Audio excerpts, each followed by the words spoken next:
So visitors to the Springs Preserve will be able to board our trackless train at our train station and take a ride out to the train depot where they will deboard the train, get a chance to look through the railroad depot, which will have a lot of history and information about life in early Las Vegas and train travel. It was really the only way people were able to get around that time. And also be able to look through the other exhibits or buildings and learn more about historic Las Vegas. As important to the founding of the town as the railroad were the influences of mining and money, represented by the facade of the First State Bank. In 1910, if you were living in this area, you might also be mining for precious minerals. So one of the interactives we'll have is an assay station where people can actually weigh what we're going to call precious materials and figure out what those precious materials might be like and actually fill out an assay form, which was pretty common practice back in 1910. Of course, the streetscape wouldn't be complete without the original Las Vegas resort and club scene. The other building that they'll be able to walk into is a recreation of the Lincoln Hotel.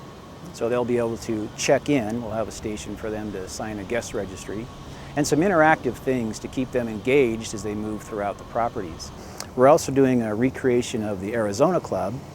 And the cool thing about the Arizona Club is it's going to have that real look and feel of the early 1900s. We're going to have the replicated look of the kind of curved leaded glass that they had in the front of the building.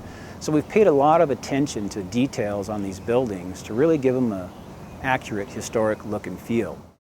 And a welcoming atmosphere that's typical of Las Vegas entertainment then and now.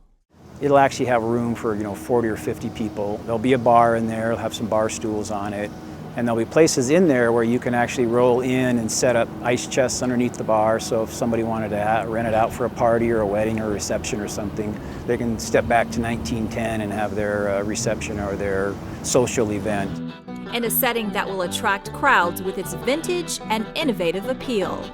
And then if you look around at the street itself, I mean, to me that just screams, 1910 street party, or somebody that maybe wants to come out and do some kind of a living history reenactment. So I imagine that history will come to life here in one form or another after this exhibit opens. We anticipate the streetscape opening up to the public in the early part or by the spring of 2017. So once major construction is finished on the outside and the inside of the buildings, that's kind of half of the construction project. The other half will be furnishing them with the furnishings and putting the interpretive graphics and the interactive elements in.